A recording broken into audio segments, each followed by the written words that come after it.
So good morning students. आज Good की morning, class sir. Good morning, sir. तो basically Yes, sir.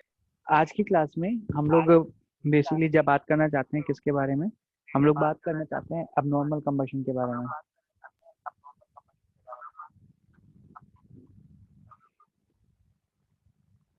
ठीक है कि क्या अबनॉर्मल कंबशन होता है और कैसे इसका यूज, और या फिर हम कहें कैसे इसका डिफेक्ट जनरेट होता है किसके अंदर, हमारे इंजन के अंदर। सो अगर हम बात करें सीआई एंड एसआई इंजन के अबनॉर्मल कंबशन के बारे में, तो तुम्हारी स्क्रीन के सामने जो अवेलेबल है that is the combustion process in the SI engine. कि एसआई इंजन के अंदर कंबशन किस टाइप से होता है। अगर हम बात करें नॉर्मल कंडीशंस के बारे में, तो इन दैट नॉर्मल कंडीशन के अंदर क्या होता है कि यहाँ पर लास्ट के अंदर ये जो पॉइंट डी है, ये डी पॉइंट वहां पर है, ये डी पॉइंट वो है जहां पर हमारे पास क्या जनरेट हो रहा है, लास्ट चार्ज अवेलेबल है।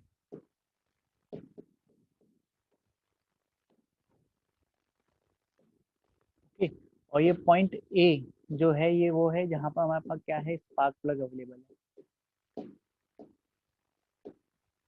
ठीक, अगर हम सेल की बात करें फ्लेम के प्रोपोगेशन के बारे में, तो फ्लेम कैसे प्रोपोगेट हो रही है कि यहाँ से यूनिफॉर्मली डिस्ट्रीब्यूटेड हुई इस टाइप से, जो आपको ये ब्लैक ब्लैक लाइंस बता रही है, इसको मैं ऐड कर रहा हूँ कि फ्लेम यहाँ से यूनिफॉर्मली है ना प्रोपोगेट हुई, और जो लास्ट में हमारे पास में आके जो चार्ज था उस चार्ज को कंप्लीटली क्या कर दिया इन्होंने, बर्न कर दिया। तो बर्न कर दिया इसका मतलब ये है कि अगर इसके ना डायग्राम के अंदर बात करोगे तो कंप्रेशन स्ट्रोक जनरेट हो रहा था, तो इसका प्रेशर क्या हो रहा था, इंक्रीज हुआ, एक पीक पे इसका प्रेशर पहुंचा। फिर पीक पे प्रेशर पहुंचने के बाद में इसको क्या हो गया, इसका बर्न हो गया, बर्न होने के बाद में यहाँ से एक्सपेंशन स्ट्रोक स्टार्ट हो गया। But in the abnormal combustion अगर हम बात करें कि है ना क्या अबनॉर्मल कंबशन जनरेट हो रहा है, जब भी अबनॉर्मल कंबशन जनरेट होता है तो वहां पर एक फिनोमिना जनरेट होता है जिसको हम बोलते हैं नॉकिंग या फिर डिटोनेशन। ठीक है, जिसको हम क्या बोलते हैं, नॉकिंग या फिर डिटोनेशन। तो इसके अंदर क्या होता है कि जो हमारा ये चार्ज था जो कि हमारे पास में, जैसे मान लो सिलेंडर है, लेट्स सपोज कि ये सिलेंडर है, यहाँ पर हमारे पास में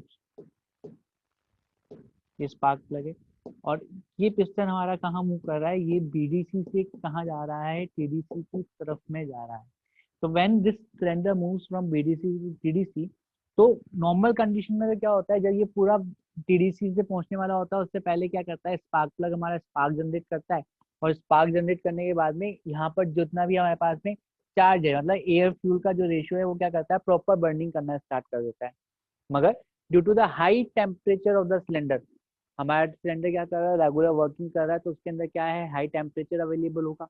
तो due to that high temperature of cylinder, हमारा जो लास्ट में अवेलेबल चार्ज है, मतलब ये जो हमारा ये लास्ट का चार्ज है, ये चार्ज पहले ही क्या हो जाता है, ऑटो इग्नाइट हो जाता है। जो सी डैश डी में बताया गया, ये बताया ये फ्लेम प्रोपोगेट होके यहाँ पर बर्न तो हुआ, मगर कुछ चार्ज पहले से ही क्या होने लग गया, बर्न होने लग गया। और बर्न होने की वजह से यहाँ पर क्या क्रिएट होती है, वाइब्रेशन क्रिएट होती है, और एक साउंड क्रिएट होती है। उस साउंड को हम लोग बोलते हैं नोक साउंड या फिर पिंगिंग। ठीक है, नॉक बोलते हैं, उसको हम बोलते हैं नॉक, उसको हम बोलते हैं पिंग, और इस फिनोमिना को हम लोग बोलते हैं डिटोनेशन। ठीक है, इस फिनोमिना को हम लोग क्या कहते हैं, this phenomena is called detonation. तो इसको है ना थोड़ा सा एक वीडियो है, उस वीडियो के थ्रू समझने की कोशिश करते हैं ताकि बहुत अच्छे से समझ में आए, और फिर आगे इसको प्रोसीड करेंगे कि क्या हमारे पास नॉकिंग थी और कैसे इस पे हम लोग वर्किंग कर रहे थे। देखो समझो,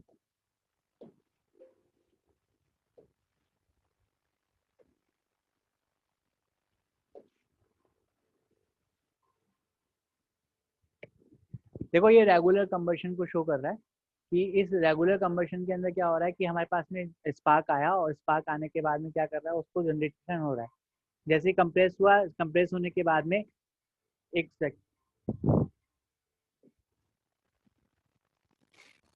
यहाँ पर हमारे पास कंप्रेशन हुआ, कंप्रेशन होने के बाद में जस्ट जितना भी कंप्रेशन है वो यूनिफॉर्मली क्या होता जा रहा है, डिस्ट्रीब्यूट होता जा रहा है।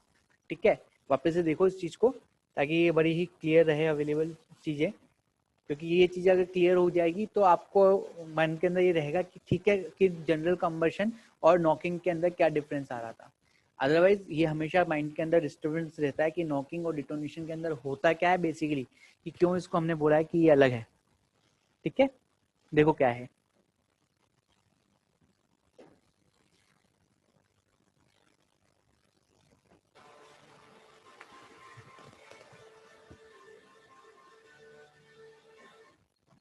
देखो यहाँ पर जब भी चार्ज जो आ रहा है वो चार्ज, ये कंप्रेशन स्ट्रोक हुआ, इस कंप्रेशन से एग्जॉस्ट हो गया है यहाँ पर, ठीक है। यहाँ पर क्या हो गया, एग्जॉस्ट हो गया, चार्ज इंट्रोड्यूस हुआ अंदर, यहाँ से चार्ज इंट्रोड्यूस हुआ अंदर, अब ये वापस हम जा रहे हैं कंप्रेशन स्ट्रोक के अंदर, कंप्रेशन स्ट्रोक के अंदर बर्न हुआ, ये यूनिफॉर्मली बर्निंग हुई और बर्निंग होने के बाद में ये एग्जॉस्ट स्ट्रोक होके स्टार्ट हो गया, ठीक है। ये प्रोसेस कंटिन्यू चलता रहता है in the regular combustion. But when we talk about the irregular combustion, जिसके अंदर हम बात करें नॉकिंग के बारे में, तो देखो नॉकिंग फिनोमेना के अंदर कैसे चेंज हो रहा है। अभी आप नोटिस करो तो इस पैसेज के ऊपर जहां पर मैंने मार्किंग करी है, इस पैसेज के ऊपर पहले से ही क्या हो गया था, प्री इग्निशन क्रिएट हो गया था। वापस से देखना कि अभी चार्ज आया हमारे पास में, ये कंप्रेस हुआ, और ये कंप्रेशन होने के टाइम पर जहां पर यही फ्लैग जनरेट हुआ, और इस एरिया के अंदर भी क्या हो रहा है, हमारे पास में प्री इग्निशन स्टार्ट हो रहा है। तो इस वजह से यहाँ पर क्या होता है, मेटेलिक साउंड क्रिएट होता है, नॉकिंग साउंड क्रिएट होता है, जिसको हम क्या बोलते हैं, पिंग बोलते हैं। This sound is called the ping, ठीक है। इसको हम लोग क्या बोलते हैं, ये पूरी जो प्रोसेस है वो नॉकिंग है,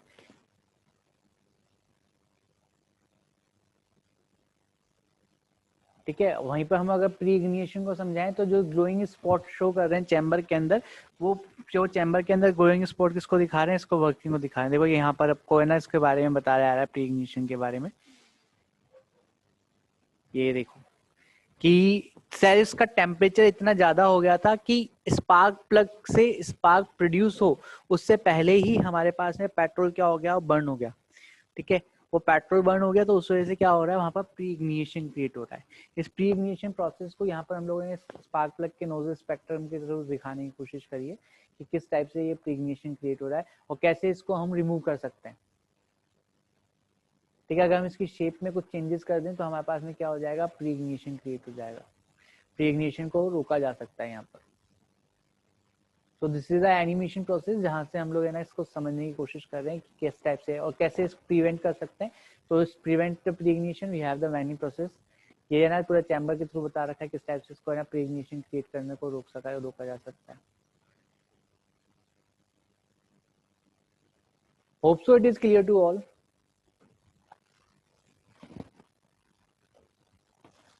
हाँ सर। सर हाँ सर एक क्वेश्चन था सर। एक सेकेंड रुक जा। So here we are discussing about the abnormal combustion, कि जिसके अंदर हम लोग नॉकिंग के बारे में बात कर चुके थे, और ये एबनॉर्मल कंबशन इन नॉकिंग एसआई इंजन हम लोग बता रहे हैं। तो इस एसआई इंजन के एबनॉर्मल कंबशन के बारे में कि यहाँ पर हमारे पास जो प्रोसेस क्रिएट हो रहा है कैसा हो रहा है, स्मूथ अगर कहीं पर प्रोसेस क्रिएट हो रहा है तो ये किस टाइप का कंबशन है, this is called the normal combustion. But ये जो हमारा एक्सपेंशन स्ट्रोक है, जहां से एक्सपेंड होना स्टार्ट हो रहा है, इस एक्सपेंशन स्ट्रोक के अंदर अगर हमारे पास में वाइब्रेशन क्रिएट हो जाए लाइक दिस, ठीक है, तो इस वाइब्रेशन को हम लोग क्या कहते हैं, इसको हम नॉकिंग क्रिएट कहते हैं, ठीक है। यहाँ पर क्या हो रहा है, नॉकिंग हो रहा है। अगर हाई नॉकिंग होगी तो ये वाइब्रेशन लेवल, जो ये प्रेशर का वेरिएशन है, ये प्रेशर वेरिएशन हमको ज्यादा दिखाई देगा, ठीक है। और ये किसकी वजह से हो रहा है, बिकॉज ऑफ द चार्ज, जो कि क्या हो रहा है, ऑटो इग्नाइट हो रहा है, ठीक है। So next is the abnormal combustion in CI engine. अगर सीआई इंजन के अंदर क्या होता है, इसके कंपैरिजन में अगर बात करें पेट्रोल इंजन के कंपैरिजन में, तो एबनॉर्मल कंबशन के जो होता है सीआई इंजन में थोड़ा सा कम रहता है, बट वहां पर भी हमारे पास क्या क्रिएट होती है, नॉकिंग क्रिएट होती है। उस नॉकिंग को हम लोग क्या बोलते हैं, डीजल नॉक बोलते हैं। बेसिकली ये जो नॉकिंग क्रिएट होती है, ये किसकी वजह से होती है, इसके डिले पीरियड की वजह से होती है। आप लोगों ने देखा होगा ना, एक कर्व बनाया था अपन ने, जहां पर हम लोगों ने इस तरह से कर्व बना के कहा था कि ये उसका स्पार्क टाइम हो रहा है और यहाँ पर उसमें स्पार्किंग स्टार्ट हो रही है, यहाँ पर नोजल में चार्ज इंटरेक्ट होता है और यहाँ पर स्पार्किंग स्टार्ट हो रही है।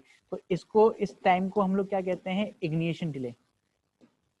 इस टाइम को हम लोग क्या कहते हैं, ignition delay,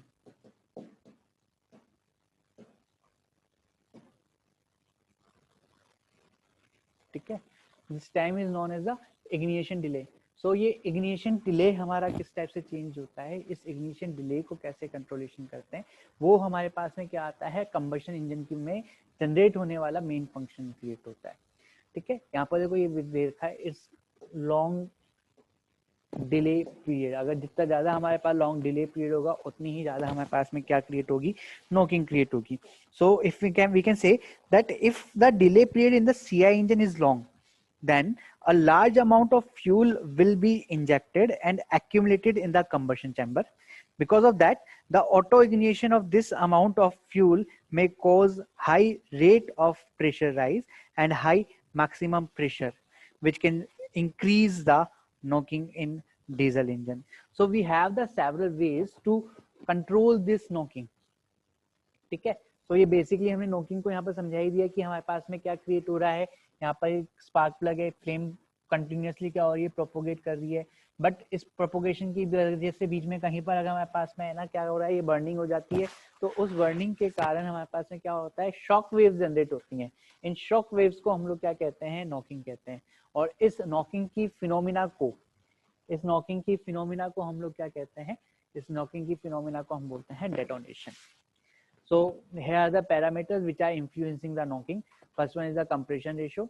That is the high compression ratio. Even before the spark ignition, the fuel air mixture is compressed to a high pressure and temperature, which promotes the auto ignition. Engine speed. Engine की speed ज्यादा होगी तो हमारे पास में जो knocking है वो क्या होता है, रिड्यूस हो जाती है, ध्यान रखना। ठीक है, स्पार्क टाइमिंग को बड़ा ही इंपॉर्टेंट रोल है किसके लिए, नॉकिंग के लिए। अगर स्पार्क टाइमिंग टाइम पे नहीं जनरेट हो रहा है तो नॉकिंग क्या हो जाएगा, हमारा इंक्रीज हो जाएगा। The reason of birth of knocking: the end gas auto ignites after a certain induction time, which is dictated by the chemical kinetics of the fuel air. If the flame burns all the fresh gas before the auto ignition in the end gas can occur, the knock is avoided. So we have the different parameters to avoid the knock. तो सबसे पहला तो होता है इसके अंदर octane number. ठीक है, octane number is basically the iso octane, the normal heptane. अगर हम ऑक्टेन नंबर की वैल्यू इंक्रीज कर दें तो वो हमारे नॉकिंग को क्या करती है, रेजिस्ट करती है। The higher the octane number, the higher the resistance to the knock. ठीक है, डीजल इंजन के अंदर ये ऑक्टेन नंबर की जगह डाला जाता है किसको, C10 नंबर को, और पेट्रोल इंजन के अंदर किसको डाला जाता है, ऑक्टेन नंबर को। इसके अलावा हम लोग कैसे इंक्रीज कर सकते हैं कि increasing the engine RPM, retarding the spark. Third one is the reducing the pressure in the inlet manifold, using the stoichiometric charge, water injection, and use of high octane fuel. These are some method to control the knocking.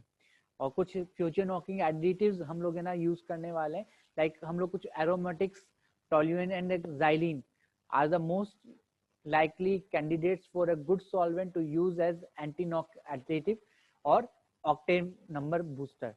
They are already present in the gasoline and no adverse effect due to the adding more are apart. Organic silicon compounds अभी है ना इसके ऊपर काफी study चल रही है। So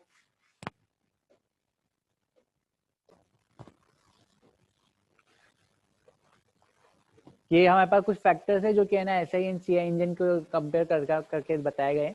first one is the compression ratio. कि अगर कंप्रेशन रेशियो को अगर देखा जाए तो कंप्रेशन रेशियो के अंदर SI इंजन का कंप्रेशन रेशियो लो होता है, CI का हाई होता है। ठीक है, इनलेट टेम्परेचर का अगर कर दिया, इनलेट टेम्परेचर को चेंज किया जाए तो SI इंजन में लो करना पड़ता है और CI इंजन के अंदर हाई करना होता है। Inlet pressure low in the SI engine and CI engine के अंदर हाई रहता है।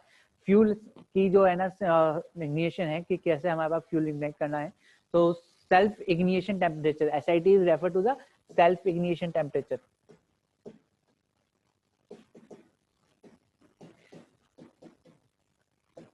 तो पेट्रोल इंजन के लिए हाई रहता है, CI इंजन के लिए लो रहता है। तो ये यहाँ से हम लोग क्या कर सकते हैं, इसकी नॉकिंग को चेंज कर सकते हैं। डिले पीरियड को अगर बढ़ा दिया जाए तो SI इंजन के अंदर नॉकिंग कम हो जाती है और CI इंजन के अंदर क्या होता है, डिले पीरियड को शॉर्ट करना होता है through reducing the knocking. Engine load SI engine के अंदर लो होना चाहिए और CI इंजन के अंदर हाई होना चाहिए। Combustion wall temperature SI engine के अंदर लो होना चाहिए, CI इंजन के लिए हाई होना चाहिए। कोई समझा सकता है कि कंबशन वॉल टेम्परेचर को लो और हाई क्यों बोला गया SI इंजन के अंदर? सर CI में सर स्पार्क जो सिमिलरली अगर हम बात करें किसके बारे में, स्पीड के बारे में, तो SI इंजन हाई स्पीड के ऊपर लो नॉकिंग क्रिएट करता है, जबकि CI इंजन लो स्पीड के ऊपर है ना लो नॉकिंग क्रिएट करता है। ओके, और सिलेंडर की साइज की अगर बात करोगे, सिलेंडर की साइज अगर SI इंजन की है तो वो कैसी रहनी चाहिए, स्मॉल रहनी चाहिए, और CI इंजन की कैसी होनी चाहिए, हाई रहनी चाहिए। तब जाके क्या होता है, हमारी नॉकिंग क्या होती है यहाँ पर रिड्यूस होती है। ठीक है, सो कुछ पैरामीटर्स हैं जो चलते हैं, चल ही रहे हैं अपने हमारे पास। फिर हमारे पास में आता है कंबशन चैम्बर्स के बारे में कि what we have the combustion chambers, क्या क्या होते हैं और कितने टाइप के हमारे पास कंबशन चैम्बर होते हैं। एक वीडियो है इसके लिए, मैं ऑलरेडी तुम लोगों के साथ है ना गूगल क्लासरूम पे मैं इसके लिए डिस्कस कर चुका हूँ। सो एक शॉर्ट एंड स्वीट के अंदर हम लोग समझने की कोशिश करते हैं इसको कि the design of the combustion chamber has an important influence upon the engine performance and it's knock parameter. अगर हम बात करें किसके बारे में, इंजन की पैरामीटर्स के बात करें तो क्या क्या हमारे पास कंबशन चैम्बर के लिए रिक्वायरमेंट होती है और कितने टाइप के होते हैं। पहली हमारी बात कर रिक्वायरमेंट की, रिक्वायरमेंट क्या है हमारे पास कि हमको हाई पावर आउटपुट मिलना चाहिए, थर्मल एफिशिएंसी हाई होनी चाहिए और उसके स्पेसिफिक फ्यूल कंजम्पशन क्या होना चाहिए, लो होना चाहिए। हमारी इंजन का ऑपरेशन जो है वो कैसा होना चाहिए, स्मूथ होना चाहिए, वियर एंड टीयर कम होना चाहिए और जो पॉल्यूटेंट्स हम लोग बाहर निकाल रहे हैं वो कैसे होने चाहिए, काफी रिड्यूस अमाउंट के अंदर ये पॉल्यूटेंट होने चाहिए। बेसिकली जो इंजन पैरामीटर्स हम लोग कंबशन चैम्बर यूज कर रहे हैं, ये इन पैरामीटर्स है T head combustion chamber, L head combustion chamber, I head combustion chamber and F head combustion chamber. Okay, ठीक है, इनके डायग्राम देखें। तो यहाँ पर ये हमारे पास में एल हेड चैम्बर है। देखो यहाँ पर हमारे पास में ये पिस्टन है और पिस्टन के पास में यहाँ पर इधर की साइड में हमारे पास क्या बना हुए हैं, इसके वॉल्स लगे हुए हैं। तो ये कुछ इस टाइप से स्ट्रक्चर्स क्रिएट होती है कि पिस्टन यहाँ पर है और ये हमारे पास यहाँ पर बना हुआ है, तो इसको हम बोलते हैं एल हेड। और यहाँ पर देखो ये पिस्टन है और यहाँ पर दो है पिस्टन यहाँ पर बने हुए हैं, इसलिए हम इसको क्या बोलते हैं, टी बोलते हैं। आई हेड की बात करोगे तो जो जनरली हम लोग पढ़ते हैं वो आई होता है कि ऊपर वो लगा हुआ है, नीचे हमारे पास पिस्टन क्रिएट है, तो ये हमारे पास आई हेड हो गया। एफ हेड के लिए ना स्टेप से होता है कि एक पिस्टन इस जगह, एक ना पिस्टन यहाँ हो गया और एक पिस्टन यहाँ पर हो गया, मतलब दो वॉल्स क्रिएटेड होते हैं। ठीक है, और straight pipe charge I head ये आपको सामने डायग्राम के अंदर दिखा रखा है। अभी तक हम लोग जितने भी पढ़ते आ रहे हैं वो सब हम लोग किसके अंदर पढ़ रहे हैं, हम इस आई हेड चैम्बर के बारे में पढ़ रहे हैं। But in the recent technology we are using the hybrid type of the structures, यहाँ पर हम लोग क्या करें, इन सबको मिक्सिंग करके एक नए चैम्बर्स को डील करके चल रहे हैं। ओके, बात करते हैं हम लोग किसके बारे में, फ्यूल्स के बारे में। ओके, नेक्स्ट जो हमारी टर्मिनोलॉजी है वो है किसके बारे में, फ्यूल। तो ये फर्स्ट हाफ पार्ट हम लोगों ने यहाँ पर इसका क्लियर कर दिया है चैप्टर का। जहाँ तक हम लोग किसके बारे में बात कर रहे थे, चैम्बर्स और उसके इग्निशन के बारे में बात कर रहे थे। अब हम इसमें इंट्रोड्यूस कर रहे हैं नेक्स्ट पार्ट को, जो कि क्या है, फ्यूल इंट्रोडक्शन। कि आप अगर आईसी इंजन की बात कर रहे हैं तो आईसी इंजन के अंदर किस किस टाइप के फ्यूल्स हम लोग यूज करते हैं और क्या इन फ्यूल्स के अंदर हम लोग चेंजेस लेके आ सकते हैं। मतलब अभी जो जब से ऑटोमोबाइल स्टार्ट हुए हैं तब से अब तक क्या क्या हम लोगों ने यूज किया है, किसको यूज करना क्यों बंद कर दिया है और आने वाले टाइम में क्या इनके ऑल्टरनेटिव हम लोग यूज कर सकते हैं।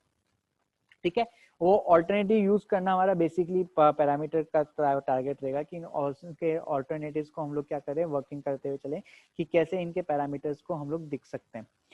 तो आप लोग रिसर्च के ऊपर इन फ्यूल्स को काफी अच्छे वे में लेके जाया जा सकता है कि आप कैसे इस पे रिसर्च जनरेट कर सकते हैं। ओके, तो बात करते हैं आईसी इंजन के अंदर फ्यूल की। तो in IC engine the chemical energy contained in the fuel is converted into the mechanical power by burning the fuel inside the combustion chamber of the engine. As a result of the chemical reaction which occurs inside the cylinder, heat is released. The fuel air mixture must stay in the cylinder for a sufficient time so that chemical reaction can be completed. इस fuel को हम लोगों ने 3 types के अंदर divide किया है। First है हमारे पास में सॉलिड फ्यूल, दूसरा है हमारे पास में लिक्विड फ्यूल और तीसरा है हमारे पास में गैसियस फ्यूल। सबसे इंपॉर्टेंट जो हम लोग है ना यूज कर रहे हैं कि क्या क्या इनके पास में फॉलो प्रॉपर्टीज होनी चाहिए, ये प्रॉपर्टीज यहाँ पर मेंशन करी हुई है कि फ्यूल्स की कैलोरीफिक वैल्यू ज्यादा होनी चाहिए। High calorific value is refer की जितना जल्दी जितनी ज्यादा कैलोरीफिक वैल्यू होगी उतने ही ज्यादा अमाउंट ऑफ हीट हमको क्या मिलेगी, उस अमाउंट ऑफ हीट हमको क्या मिलेगी, उस फ्यूल से मिलेगी। मॉडरेट इग्निशन टेम्परेचर, इस इग्निशन टेम्परेचर को हम लोग क्या कर पाए, मॉडरेट कर पाए, ये हमारे पास वैल्यूज अवेलेबल होनी चाहिए। Third one is the low moisture content, low NOx combustible matter कि है ना नाइट्रस ऑक्साइड कम से कम है ना बाहर निकलने चाहिए।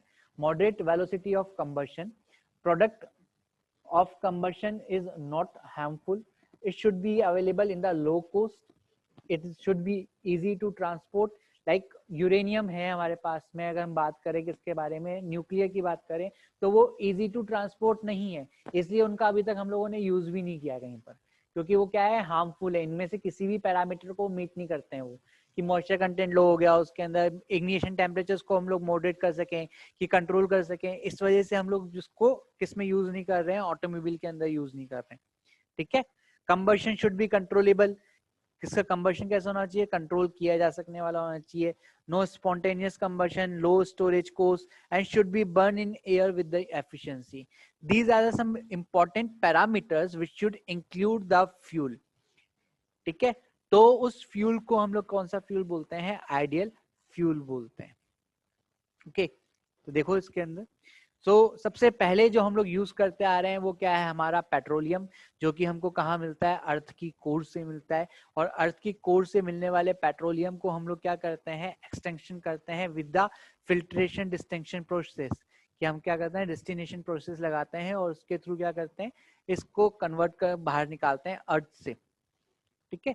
तो liquid hydrocarbon fuels are mainly mixtures of the hydrocarbon with bond between the carbon atoms and between the hydrogen and carbon atoms. During the combustion, these bonds are broken and new bonds are formed with the oxygen atom, accompanied by the release of chemical energy.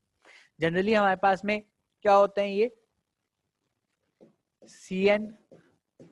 CnHmO2, ठीक है, carbon के hydrogen के mixture की form में ये create होते हैं। इसके अंदर इंक्लूड करता है कुछ नाइट्रोजन को, सल्फर को और कुछ अमाउंट ऑफ वाटर को।